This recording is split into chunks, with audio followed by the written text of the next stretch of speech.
அடிச்சு விட்டுட்டு போயிருமா, அடிச்சு விடுமா, ராத்திரி உறக்கத்தில் அடிச்சு விடுமா. எங்கள் பெரியம்மா தான் சொல்லுவாங்க, தாத்தா அடிச்சுட்டாங்க தாத்தா அடிச்சுட்டாங்க அப்படிங்குமா. தாத்தா அடிச்சுட்டாங்க, தாத்தங்க எங்கே எவன் கிடக்கான் அப்படின்னு சொல்லிட்டு பார்த்தா யார் இருப்பா, அவைய அப்பா அம்மா, எங்கள் பெரியம்மா, எங்கள் அம்மா இவ்வளோ வருந்தான். 2 பொம்பளை பிள்ளை ஒய்ய 2 வருந்தான். அப்புறம் தாத்தா எங்கேருந்து வந்தாரு அப்படின்னு சொல்லுவாங்க. தாத்தா தான் அடிச்சாங்க தாத்தா தான் அடிச்சாங்கன்னு சொல்லுவாங்க. அப்படிங்கிறது வந்து பிள்ளைகளை பிடிச்சி அதுக்கு ஒரு விளையாட்டு மாதிரியே சின்ன பிள்ளைகிட்ட நடந்து எங்கள் அம்மாட்ட எங்கள் பெரியம்மாட்ட விளையாண்டுருக்காங்க. இப்படி எங்கள் பெரியப்பாவுக்கு கல்யாணம் பேசியிருக்காங்க.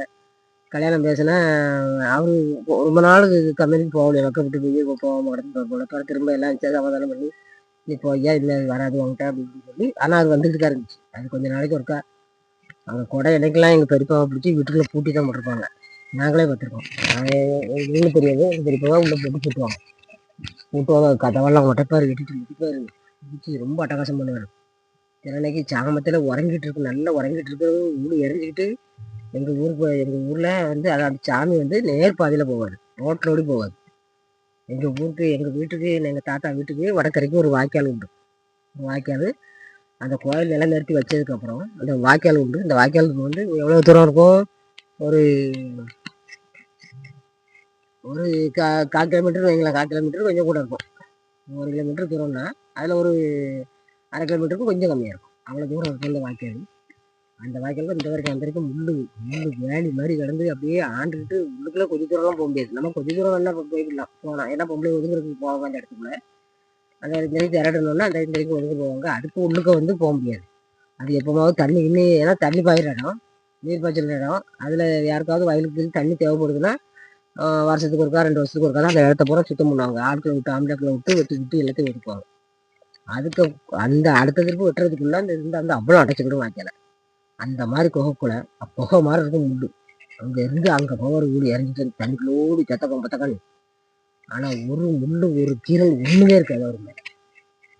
அதெல்லாம் ரொம்ப அதிசயமாக இருக்கும். இந்த முள்ளுக்குள்ளே எப்படி மறுநாள்லாம் நாங்கள்லாம் போய் பார்ப்போம், எப்பா இதுக்குள்ள எப்படி போனாங்க, ஒருவேளை தண்ணிக்குள்ள நனைஞ்சு போய் போகிறோம், படுத்து கிடந்து போய் போகிறோம் அப்படின்னா. ஆனால் மேலே நனைஞ்சிருக்காது, அப்படியே போய் வரும். சட்டையை வேணால் உடனே சட்டையை கலத்தின்னு வருங்க, ஆட்டம் வந்த உடனே சட்டையை கலத்தி தூர போட்டுருவாரு. தூர போட்டுட்டு அந்த வேஷ்டியை கோமலை மாதிரி ஒரு மாதிரியே கட்டுவார். கட்டி வச்சுட்டு ஊடி இறஞ்சிட்டு அவரே ஆட்டா போட்டுக்கா ஊடி இறஞ்ச உடனே அந்த வேஷ்டியை அவுத்து உடனே மாற்றி கட்டிடுவார். கட்டிட்டு ஊடி இறங்கிட்டு யாரும் பிடிக்க முடியாது பக்கத்தில், அந்த மாதிரி போவார்.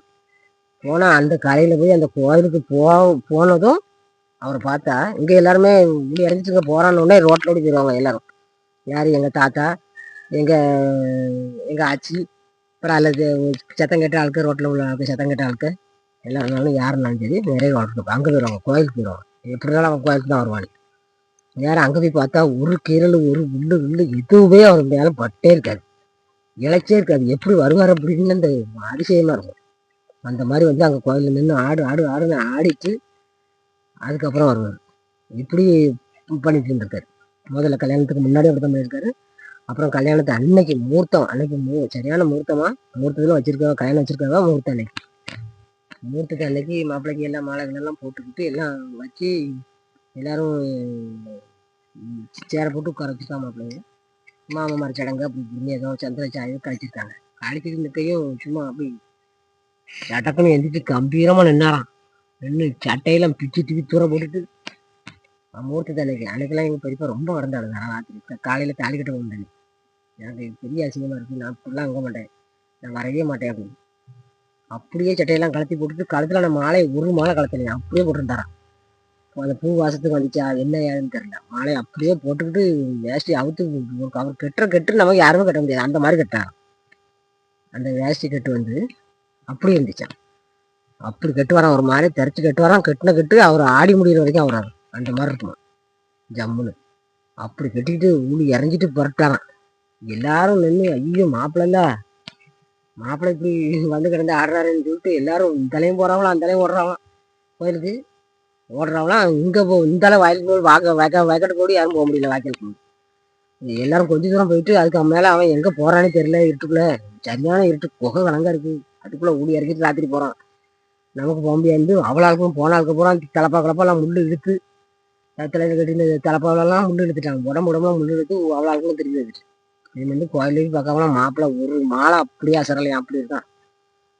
ஒரு மாலை கலையில அவர் தலை இழுத்த தலை கலையில அப்படியே போனார் கோயில். ஆனால் ஊழி இறங்கிட்டு ஓடுறத பார்த்தாச்சு நான் யாரும் பிடிக்க முடியாது. அந்த மாதிரி ஓடுவோம் தம்ப தம்ப தம்பான. நாங்கள் இருக்கும்போது வந்து எங்கள் பெரியப்பாவுக்கு வந்து உடம்பு வந்து கணத்துட்டு கணத்தாலும் உளுந்து ஓடுறத நாங்கள் பார்த்துருக்கோம். பார்த்துட்டு அம்மா பெரியப்பா ஓடுறவங்க நானும் எங்கள் அம்மாட்ட எத்தனை நாள் வரும் அம்மா பெரியப்பா ஓடுறோம் அவர் கோயில் போவார் கோயில்கிட்டு வந்துடுவார். நீங்கள் எதுப்பா போகிறீங்க அப்படின்றாங்க. எங்கள் பெரியப்பா அப்படி ஓடலாம். அதுக்காக சுற்றி சர்ச்சைக்கு கூட வர மாட்டார். வைக்கப்பட்டது ஏன்னா மொழி வருகிறவங்களுக்கு நம்ம போய் சர்ச்சில் எழுத்துச்சு கும்பிட அப்படின்னு சொல்லிட்டு சர்ச்சுக்கே எங்கள் பெரியப்பா வர மாட்டாங்க. ஆசனாலும் வர மாட்டாங்க, கிறிஸ்மஸ்னாலும் வர மாட்டாங்க. எப்பவுமோ இருக்கா நாடகம் போட்டாங்கன்னா வந்து வாசலில் நிற்பாங்க. நின்று பாப்பாவை பார்த்துட்டு அப்படியே போயிடுவாங்க. அடுத்த வீடியோவில் போடுற மக்களே.